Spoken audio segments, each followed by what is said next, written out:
Hey friends, if you encounter Windows search indexer uses high CPU, memory, etc., then please watch this video. I will guide you to the resolution. So search for indexation options and go to this indexations options page.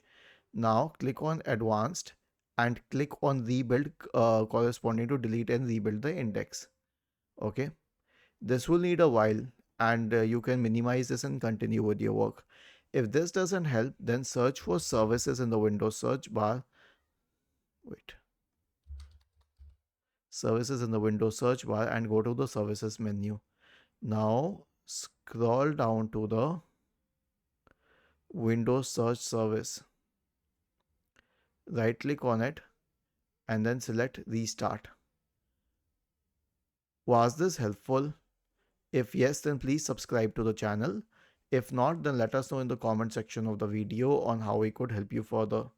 Thank you for watching this video and have a nice day.